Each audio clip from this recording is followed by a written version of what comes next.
Você já se auto-sabotou? Vive em relacionamentos complicados? Segue entre tapas e beijos com a sua família? Já esteve perdido em algum momento na sua carreira? Você não está sozinho. Em Psicologia Sincera, eu, Ana Luísa, E eu, Ana Tereza, vamos comentar os mais diversos assuntos do nosso cotidiano, sempre com uma opinião sincera. pode ser que você se identifique ou não com as nossas análises e reflexões. Mas aí você vê se a carapuça serviu. E aí, gente, bem-vindos a mais um episódio do Psicologia Sincera. Hoje a gente vai fazer aquele quadro que, cara, quando a gente não faz, vocês pedem, tá? Então eu ouso dizer que é o quadro favorito de vocês, que até então nós chamamos de Histórias de Ouvintes. Óbvio. Mas, em algum dos outros episódios, ou alguns dos outros episódios, eu e a Tereza pedimos pra vocês sugestões de nome pra esse quadro. Porque, gente, História de Ouvintes é bem pouco criativo, né? E até então a gente não tinha recebido muitas sugestões, mas a gente recebeu uma que achamos simplesmente genial, que é analisa... Rodrigo, bota aí uma edição de risada, alguma coisa do tipo, porque é genial. tatu.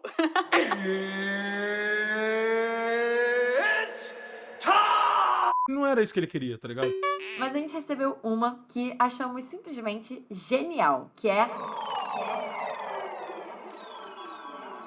analisando histórias. A gente achou genial, mas obviamente a gente queria saber de vocês. A gente vai colocar uma enquete aqui embaixo no Spotify, então vão lá votar se vocês preferem o nome desse quadro continuar Histórias de Ouvintes, ou se a gente oficializa aqui, batiza esse quadro como Analisando Histórias. Foco no Ana, gente, somos 2 Anas. Mas bora lá. Pra quem tá chegando aqui e ainda não conhece, gente, nesse quadro a gente lê histórias de vocês que vocês mandam pra gente, seja lá no nosso Instagram, podcast Psicologia Sincera, ou por e-mail, que é podcastpsicologiasincera@gmail.com, contando, gente, sobre o que vocês quiserem. Pode ser sobre treta de relacionamento, pode ser sobre família, pode ser sobre trabalho, pode ser sobre amigos, sobre vocês se sentirem ansiosos. Pode ser pra reclamar. Pode ser pra reclamar. O que vocês quiserem, a gente tá aqui pra ouvir, pra receber essas histórias. Óbvio que é muito importante falar que a gente não expõe o nome de ninguém quando a gente traz aqui essas histórias pro episódio. As pessoas que mandam sabem que estão mandando para essas histórias serem lidas, então o foco não é a gente expor ninguém, não é a gente machucar ninguém, é a gente ajudar o máximo possível, né? E a gente não só lê, como a gente comenta essas histórias com as nossas percepções a partir de toda a nossa experiência de atendimento clínico e disso tudo. Então, se vocês quiserem mandar essas histórias pra gente, é só lá no nosso Instagram, Podcast Psicologia Sincera, ou no nosso e-mail, podcastpsicologiasincera@gmail.com. E o que a gente faz é a gente pega histórias com temas similares para também não ficar nada aleatório e para ter um tema que costure mal ou bem e direcione o episódio para vocês. E bom, o tema de hoje é relacionamentos. Gente, a gente fez alguns episódios aí no mês de junho, né, com esse tema. Vocês podem até ir aqui embaixo procurar, tem vários. E a gente percebeu o quanto que vocês gostaram, até porque recebemos inúmeras histórias sobre relacionamentos depois disso. Então a gente resolveu voltar pra cá e comentar algumas histórias que achamos muito interessantes e que dá muito pano pra manga. E a gente vai começar com a Ana Tereza. Dá um oi aí, Ana Tereza. E aí, gente? Ana Tereza vai ler aqui a primeira história pra gente. E se preparem, porque as histórias estão ótimas e a gente tá afiada hoje. Então bora de primeira história? Bora? Gente, as histórias fiquem até o final do episódio porque elas valem muito a pena. Então vamos começar a primeira. Olá, meninas, tudo bem?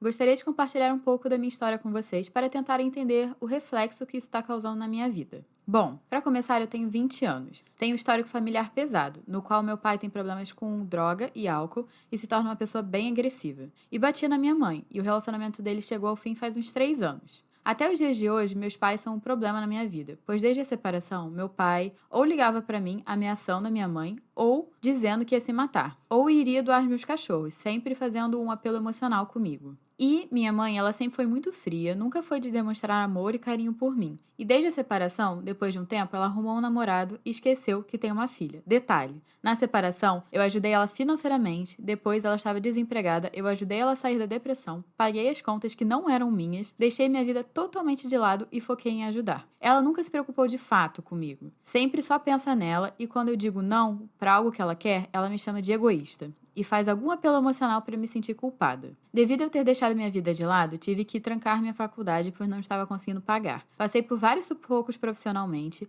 e eu sinto que minha vida nunca vai pra frente. Hoje me sinto uma pessoa totalmente insuficiente. Sinto que sou atrasada, pois só trabalho. Vejo meu namorado se desenvolvendo, os meus amigos e colegas e eu parada. Percebi que eu não consigo tomar uma decisão sozinha, seja ela a mais simples que for. Sinto medo de errar e não consigo voltar atrás. Não acredito em mim mesma. Ou sequer tenho autoestima boa. Enfim, esse é um pouco dos meus problemas familiares que eu decidi contar pra vocês. Em relação ao meu relacionamento, eu me considero uma pessoa super intensa e meu namoro começou em apenas uma semana depois de eu conhecê-lo. E foi um relacionamento bem difícil. No começo a gente se via uma vez por semana, mal se falava, ele ficava mais com os amigos do que comigo. E depois de várias brigas, ele sempre dizendo que ia mudar, ele melhorou, depois de um ano. Eu nunca tive muita confiança, pois já fui muito enganada, então sempre fui muito ciumenta, mas hoje em dia eu consegui melhorar um pouco sobre isso. Bom, atualmente fazem 2 anos que estou com ele e vejo que crio muita expectativa em cima dele, pois sempre espero que uma surpresa no meu aniversário ou no dia dos namorados ou em qualquer data importante, e nunca recebo. Ele não é de postar foto, não é de se declarar, e eu sou o inverso. Eu sempre me preocupo em ser fofa, já fiz festa surpresa,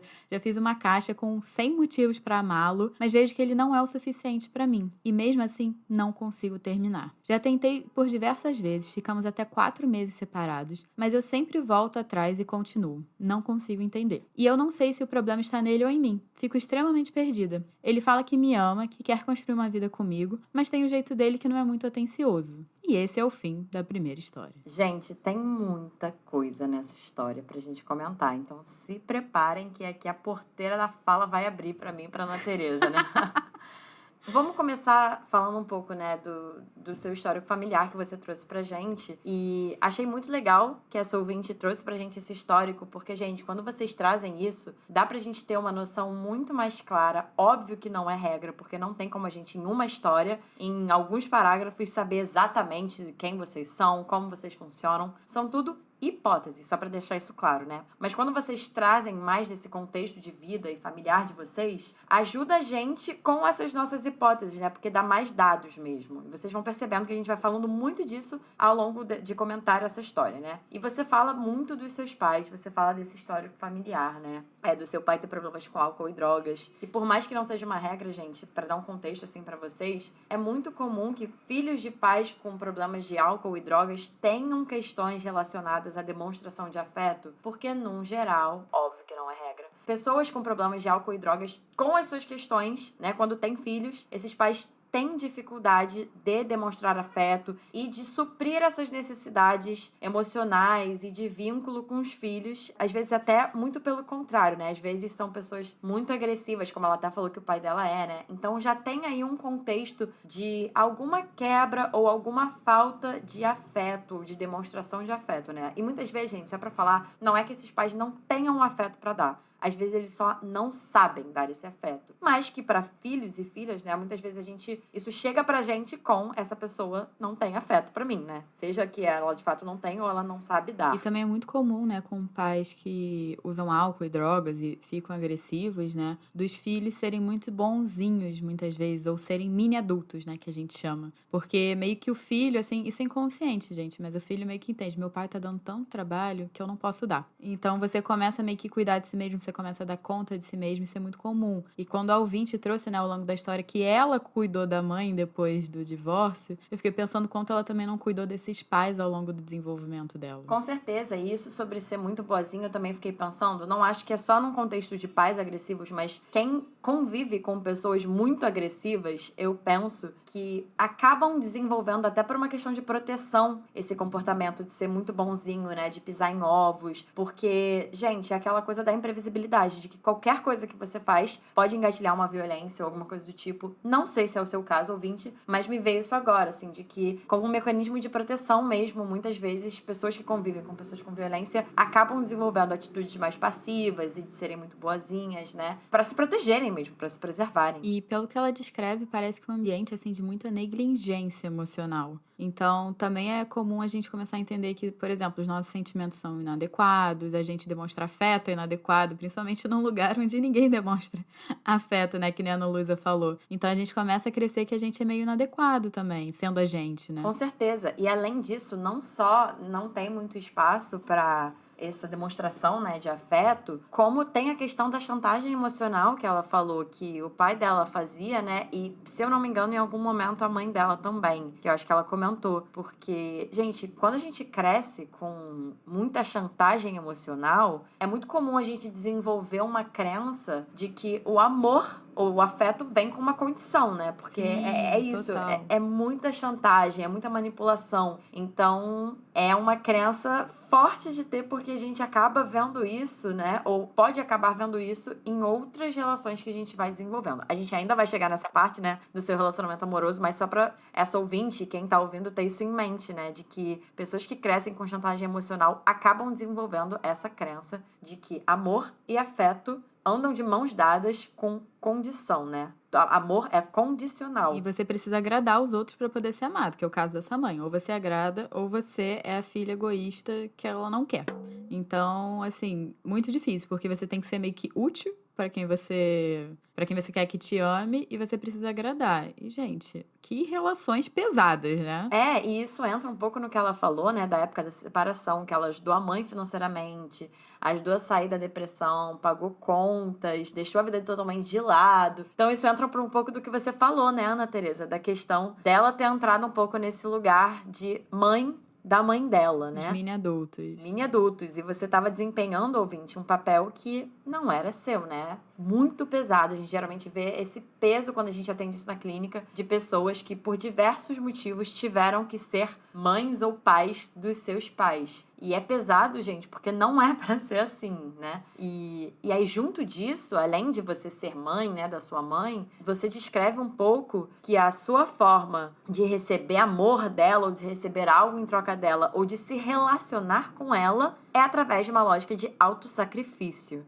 E se você fez isso com a sua mãe, a gente vai chegar lá, você tem que tomar muito cuidado para que você não reproduza essa mesma lógica de autossacrifício em outras relações. Porque é isso, né? Se você aprendeu que se relacionar com as pessoas é através de chantagem, é com afeto e amor condicional, é nessa lógica de troca, de manipulação e principalmente de autossacrifício, e você viveu isso no período da sua vida em que você estava aprendendo sobre o que é se relacionar, que é a infância, a adolescência, é muito provável que você reproduza isso nos seus próximos relacionamentos, que você se relacione tão bem, amorosamente, ou até nas suas amizades, dentro dessa loja de autossacrifício. Até porque se você parar pra pensar, os seus pais, eles são as pessoas que eles têm que cuidar de você. E se eles não cuidam, né, você começa a pensar, Os meus pais não cuidaram de mim, então quem é que vai? Sabe? Quem é que vai me amar incondicionalmente? se essas pessoas que deveriam estar fazendo esse papel não estão, será que algum dia isso vai acontecer na minha vida? Será que eu sou digno disso também acontecer na minha vida? O que nos leva para o nosso próximo ponto, que é o seu relacionamento amoroso, né? Tem tudo a ver com isso que a Ana Teresa falou, né? Você já começou falando que você se considera uma pessoa super intensa, que seu namoro começou apenas uma semana depois de você conhecer ele, e eu acho que em algum ponto também você fala alguma coisa sobre você criar muita expectativa em cima do seu namorado, né? E eu fico pensando, você que cresceu nessa lógica de autossacrifício, de que você tem que doar demais, de que você é insuficiente, você falou da sua autoestima baixa, eu fiquei pensando se você também não tem, talvez, um padrão de exigência baixo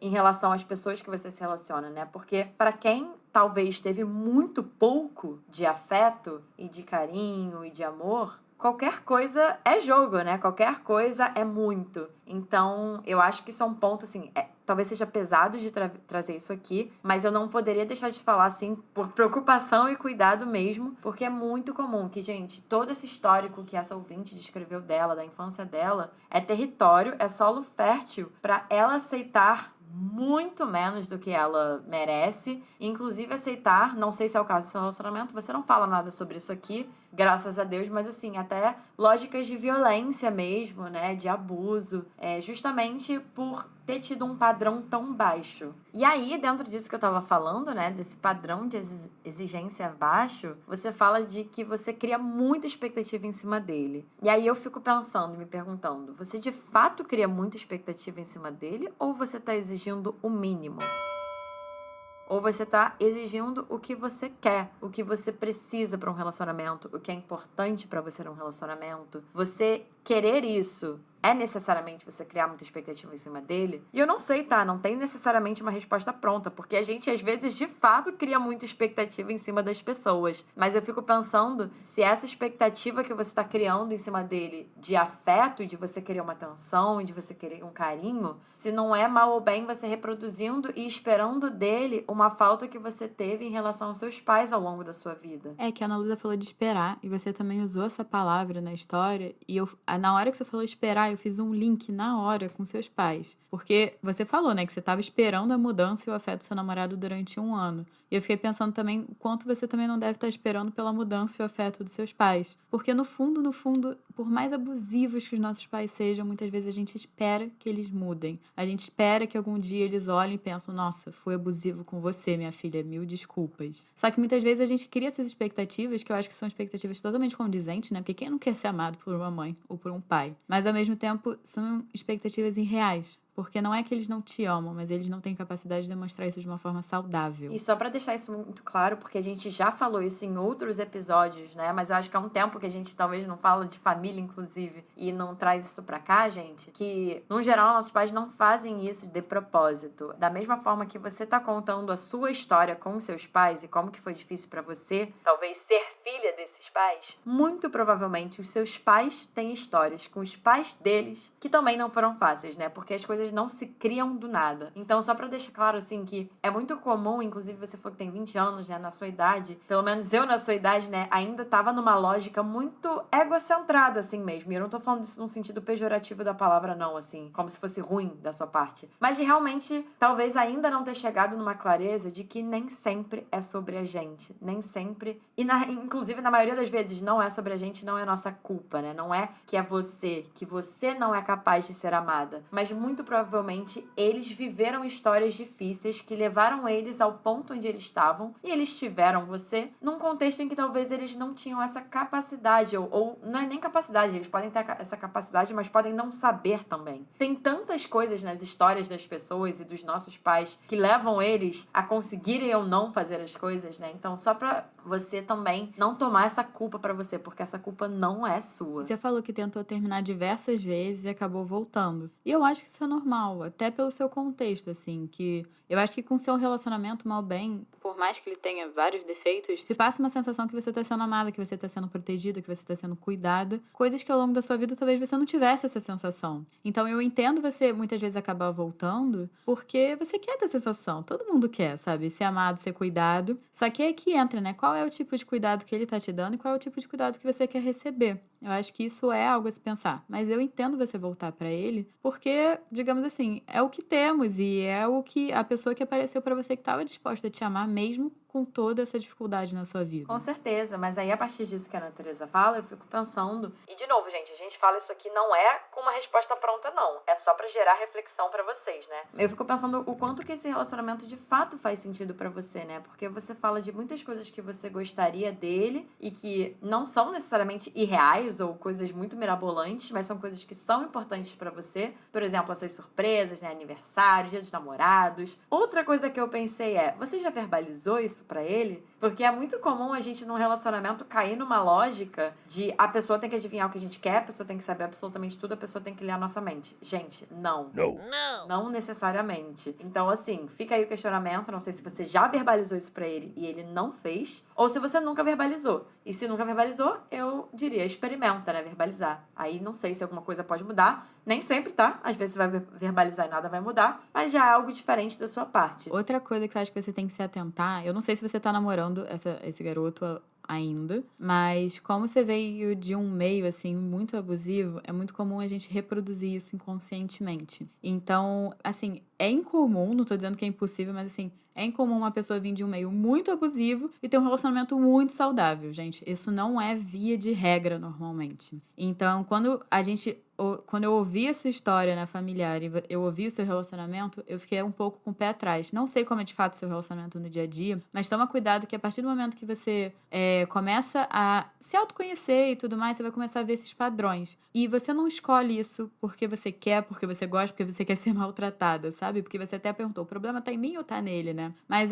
o nosso cérebro, ele é bem preguiçoso, assim. Então a gente sempre tende a ir pra coisas que são familiares. E o que é familiar pra você? É a violência doméstica, é agressão, é manipulação, é violência psicológica. Infelizmente, eu sinto muito porque eu imagino assim que deve ser uma barra a sua família. Com certeza. E só um ponto importante nisso que você falou, Ana Teresa, é que muitas vezes pessoas que vêm desse histórico e desses contextos não só escolhem relacionamentos assim, mas podem reproduzir esses comportamentos também, né? Então é uma via de mão dupla. É importante tanto dar um 20 quanto qualquer pessoa ficar atento, porque, gente, nem sempre a gente faz por mal, mas é porque realmente se é o que a gente conhece, é muito comum a gente reproduzir tanto da gente escolher pessoas abusivas pra gente se relacionar, quanto da gente ter atitudes abusivas, tá? Ninguém é isento de ter uma atitude abusiva. A gente, inclusive, já fez um episódio sobre isso. E outra coisa, assim, pra finalizar, que eu queria comentar sobre essa história, é quando você fala de você se preocupar, se você sempre se preocupa em ser fofa, você já fez festa surpresa pra ele, já fez uma caixa com 100 motivos pra amá-lo. E eu tive um insight aqui enquanto eu tava lendo essa história, né? Tem um termo na Gestalt terapia, eu vou trazer um pouco de conceito, tá, gente? Mas eu juro que eu vou explicar de uma forma fácil. Chamado retroflexão. E resumindo muito,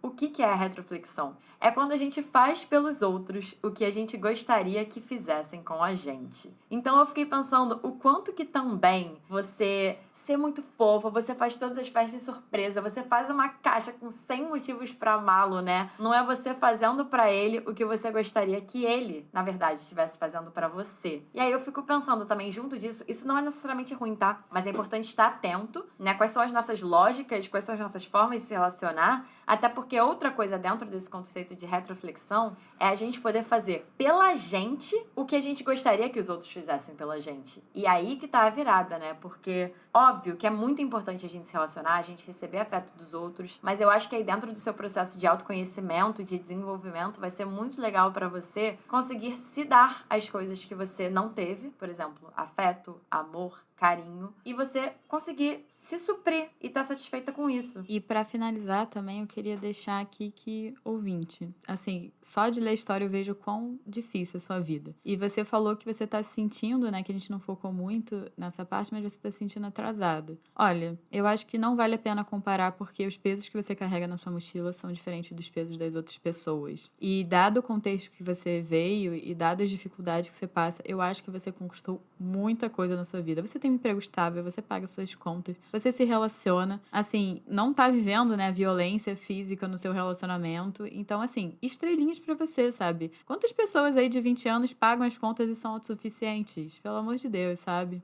Então, eu imagino que tenha muita autocrítica, né? E isso também encosta no que a Ana Luísa falou do relacionamento que você tem com você mesma. Porque se a gente, né, não tem um relacionamento bom com a gente também aceita os outros terem o relacionamento que eles querem com a gente. Com certeza, isso vai pro meu último ponto pra gente fechar aí pra outra história, né? Que me parece que você quer muito que esse relacionamento dê certo, você quer muito que seu namorado queira esse relacionamento, né? Mas eu fico pensando que será que assim, você de fato sabe o que você quer de um relacionamento e o que você merece de um relacionamento pra se comprometer dessa forma? Eu até te dou estrelinhas que teve algum momento que você falou, vejo que ele não é suficiente pra mim, porque o que eu fico pensando é que quando a gente não sabe o que a gente quer e o que a gente quer que o outro nos dê, e até muitas vezes quando a gente nem consegue identificar de fato o que a gente quer pra gente se dar isso, é muito comum da gente tender a aceitar qualquer coisa que vem. Não tô falando que necessariamente é o seu caso, não sei, mas eu acho que é um ponto de atenção pra você. Mas é isso, tem um longo caminho pela frente, muito processo aí de você estreitar a sua relação com você mesma, porque a gente imagina que não deve ter sido fácil. Então bora de próxima história? Bora de próxima história. Oi meninas, tudo bem? Vim contar a minha história e pedir a ajuda de vocês. Em resumo, namorei por 5 anos e nunca, nesses 5 anos, brigamos. Tudo era conversado. O casal perfeito. Inclusive, compramos um cachorro juntos. Mas, de um ano pra cá, algumas coisas começaram a me deixar triste. Ele frequentemente falava que ia me pedir em casamento. Fomos em lojas, vimos aliança e era sempre assim. No seu aniversário eu peço, na virada de ano eu peço. E com isso ele foi me enrolando e eu ficando triste. Detalhe, ele é mais novo que eu. No começo desse ano foi ofertado para mim uma franquia na qual trabalho e sei que dá retorno. Com isso, mudei de apartamento para perto da clínica com ele, falando que ia morar comigo e tudo. Moral da história. Hoje somos 5 sócios. Eu, ele, o irmão dele e um casal de amigos meus. Como eu trabalho na clínica ainda, ele começou a ser muito narcisista comigo. Faço terapia e acompanhamento psiquiátrico porque eu já tinha transtorno de ansiedade generalizada e transtorno de déficit de atenção e hiperatividade. E com a compra da clínica e as atitudes dele, entrei em depressão também. Mal conversamos, mal nos víamos, até que um dia ele veio aqui em casa e falou que não queria mais nada, que ele gosta de mandar, enfim, me colocou abaixo de cachorro. Depois do término, 5 dias depois, conheci uma pessoa e acho que coloquei todo o peso do meu relacionamento nele. Ele era o cara perfeito, sabe? Mas brigamos muito e ele se afastou. Nesse meio tempo, meu ex começou a diminuir o narcisismo dele. Hoje, ele está ficando com uma pessoa e não esconde de ninguém. Detalhe, eu só ficava com esse menino em casa ou viajava pra não magoar ele. No final, quero pedir a ajuda de vocês. Infelizmente, ainda amo meu ex. Minha terapeuta identificou uma dependência emocional porque minha família é de outra cidade e a dele me adotou, sabe? Todas as vezes que estou bem, ele faz algo que me deixa muito mal. E não consigo sair desse ciclo porque somos sócios. Me ajuda, por favor, porque eu não sei mais o que fazer. Seria muito mais fácil se eu não tivesse que ver ele sempre. Nossa. Gente, eu só queria dar um abraço nela, principalmente por esse pedido de ajuda, né? Me ajuda, eu não sei o que fazer. Mas então tá, vamos pra primeira bandeira vermelha dessa história.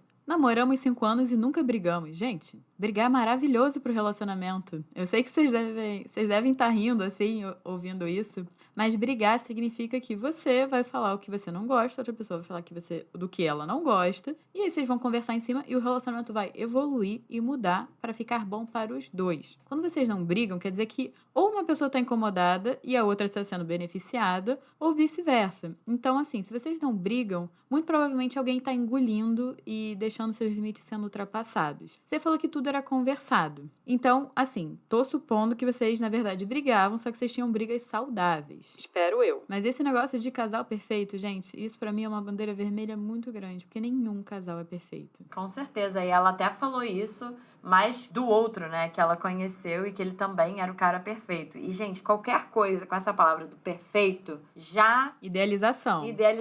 Isso já ativa aqui eu e a Ana Tereza da gente ficar super atenta, porque não existe absolutamente nada perfeito. E se você tá tendo uma visão de que algo na sua vida, seja seu trabalho, sua amizade, seus pais, seu relacionamento, você é perfeito, isso é uma super idealização e a gente vai precisar voltar para a realidade, porque não existe nada perfeito. E só mais um adendo em relação ao que a Ana Tereza falou, que é ótimo o casal brigar. Óbvio, gente, que quando é uma briga saudável, né? Mas assim, gente, quando vocês brigam, quer dizer que vocês são pessoas diferentes, porque é impossível você conviver muito com uma pessoa e vocês não discordarem e vocês não terem atrito, né? Porque vocês são pessoas diferentes e assim, a única pessoa talvez... Na verdade, eu ia falar que a única pessoa que a gente poderia não brigar somos nós mesmos, porque é a mesma pessoa, mas nem isso, a gente tá o tempo todo, né, brigando com a gente mesmo. Então, assim, não tem a possibilidade de ficar tanto com uma pessoa e conviver tanto com uma pessoa e não brigar. E aí você disse, né, que foi ofertado um trabalho pra você aceitou e tudo mais, quis melhorar a qualidade de vida de vocês, qualidade financeira. E aí, nesse momento, seu namorado topou fazer as mudanças que ele não tava topando fazer. Acho, assim, muito, assim, ruim, assim, pro relacionamento de vocês, as coisas também acontecerem no ritmo dele. O que eu quero dizer com isso? Ele vai te pedir casamento quando ele quer, na hora que ele quer, no momento que ele achar melhor. E pra você, sabe? Você também vai casar. O casamento, pra mim, é feito por 2 pessoas. Então, como é que é iniciar um casamento no qual quem dita as regras do casamento, pelo menos nesse primeiro momento, tá sendo ele? Então, eu entendo que você verbalizou que você queria ser pedido em casamento e tudo mais, mas eu vi que não teve muita iniciativa dele. E eu acho que o fato dele ser mais novo ou não sei quantos anos é de diferença. Mas não afeta tanto, até porque vocês estão num relacionamento longo de 5 anos. Então, assim, eu tô vendo, assim, que ele faz os movimentos também no momento que ele quer, na hora que ele quer. Eu fiquei pensando nisso, porque eu até acho que até certo ponto a idade pode influenciar. Mas é isso, a gente não sabe quantos anos mais novo ele é que você. E é o que a Ana Tereza falou, se vocês estão juntos há 5 anos ou 6 anos, né, já que você falou que de 1 ano pra cá, eu diria que adicionaria mais 1 ano aí dentro desse contexto que você contou. Tô aqui tentando pensar mais ou menos a idade que vocês estão e outra coisa, né? Gente, casamento tem tantas questões aí a serem conversadas, porque eu também acho que tudo bem. Como eu falei, gente, se são duas pessoas diferentes, vocês podem sim estar em timings e páginas diferentes. Mas, como você falou que tudo era conversado, eu fico curiosa se isso é conversado de uma forma clara. Porque se ele não tá se sentindo confortável com isso, se ele não tá sentindo que ele é o momento, ele fala isso pra você de uma forma clara? Ou ele realmente só fica empurrando com a barriga? Porque se ele fica falando que ele vai fazer e ele não tá à vontade, também é responsabilidade dele deixar isso claro pra você. E aí, volta a bola pra você, né? Será que você se sente à vontade de esperar mais um pouco, de ir nesse tempo dele? Assim, tem muito vai e vem pra ser feito pra vocês chegarem nesse meio tempo.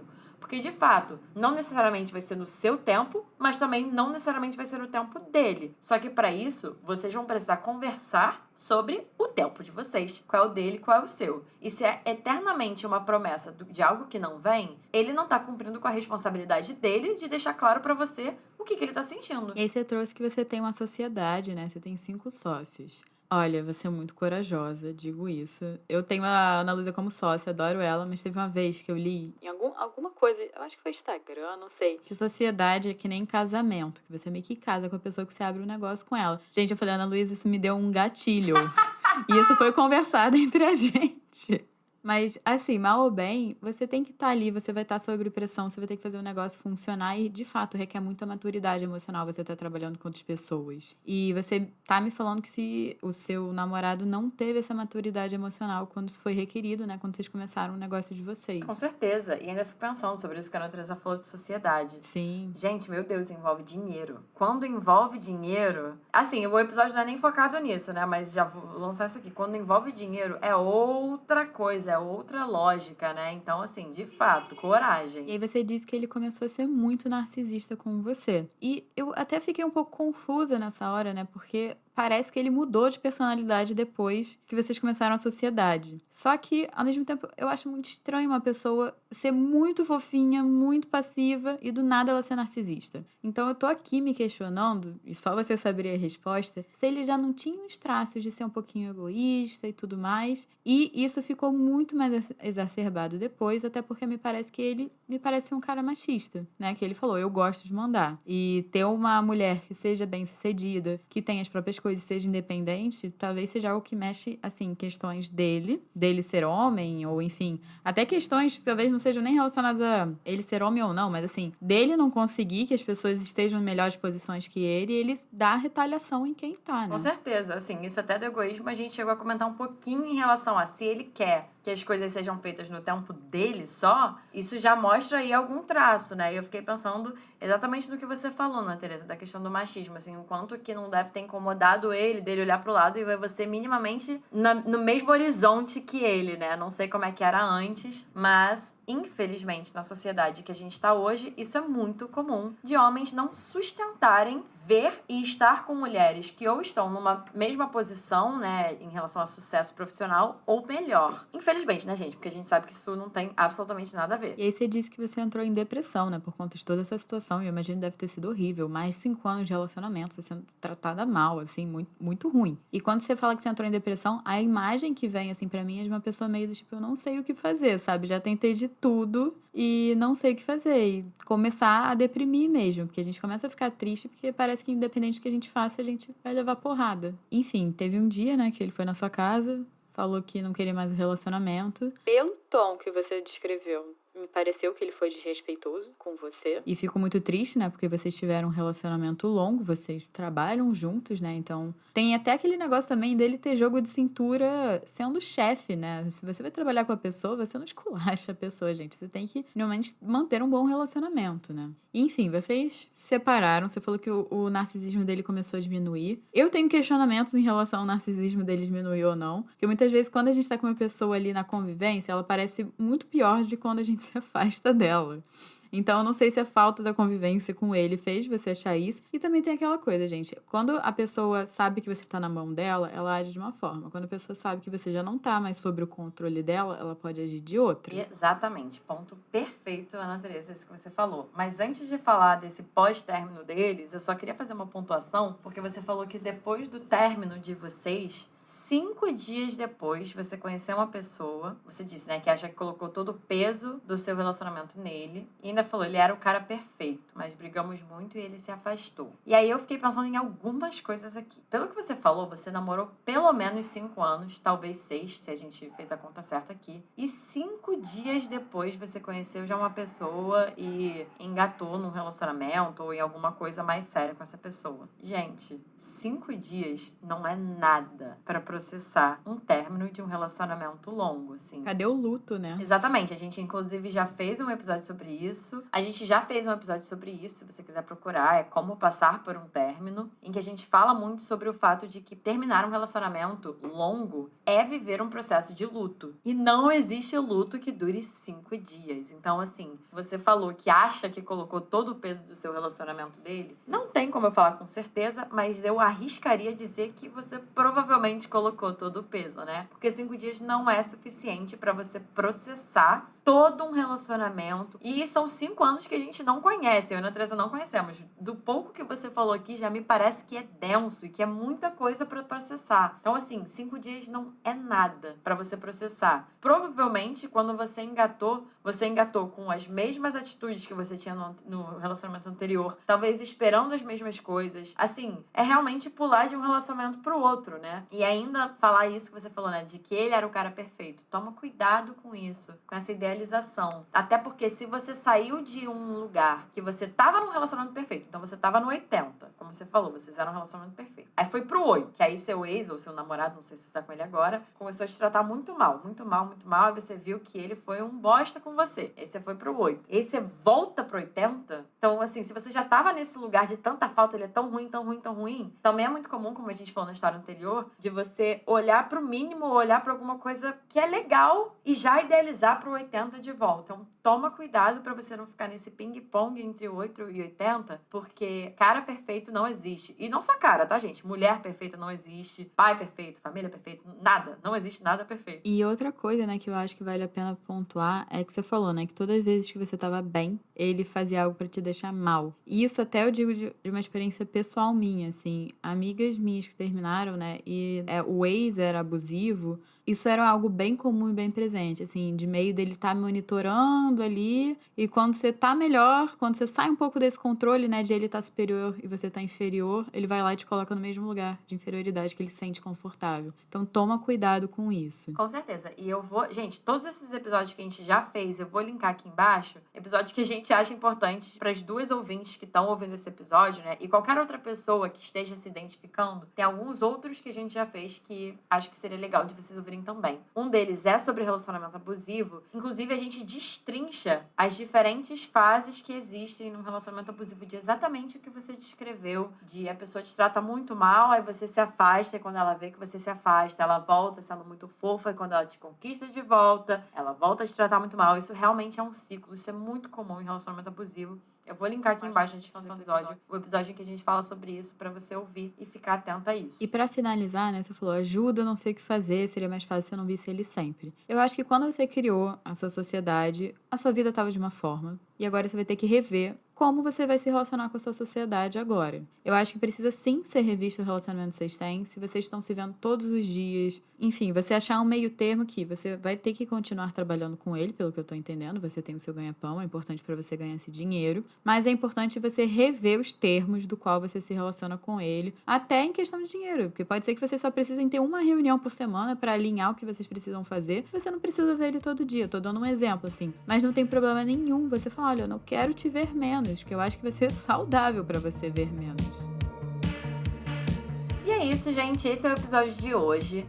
Para as nossas ouvintes e para qualquer outra pessoa que esteja ouvindo isso, que mexa de alguma forma, se é gatilho, inclusive, a gente sempre vai aconselhar vocês a procurarem um acompanhamento terapêutico, né? Pedir ajuda psicológica. A Ana Teresa tá atendendo, ela tá com a agenda aberta, então vocês podem entrar em contato com ela. Eu, nesse momento, não tô atendendo, mas se vocês quiserem atendimento em Gestalt Terapia, eu tenho ótimas indicações. Então, gente, não passem pelo que vocês estão passando sozinhos. Se vocês têm essa possibilidade, busquem essa ajuda terapêutica. terapêutica. E não esqueçam de nos seguir lá no nosso Instagram, no @podcast Psicologia Sincera. A gente tá sempre compartilhando os comentários de vocês. Quando vocês marcam a gente ama quando vocês marcam a gente tá sempre repostando vocês. Também não esqueçam de classificar esse episódio e o nosso podcast 5 estrelinhas. A gente adora dar estrelinha pra vocês ao longo do episódio, então vocês também podem dar essas estrelinhas de volta pra gente. E também seguirem a gente nos nossos Instagrams profissionais. O meu é @psicóloga Ana Luísa Braz, o da Ana Tereza é Ana Tereza Cavalcante. Todas essas informações vai ter tudo linkado aqui na descrição do episódio. É só vocês entrarem no episódio que vai ter tudo lá certinho. Gente, também não esquece de ativar o sininho. Tem episódio novo sempre aqui, mas para vocês ficarem por dentro, vocês têm que ativar aí as notificações. Esse episódio maravilhoso foi editado pelo Rodrigo Moreno, que é o nosso editor. Se vocês também quiserem conhecer mais do trabalho dele, o link também vai estar aqui embaixo. E é isso, gente. Um beijo e até o próximo episódio.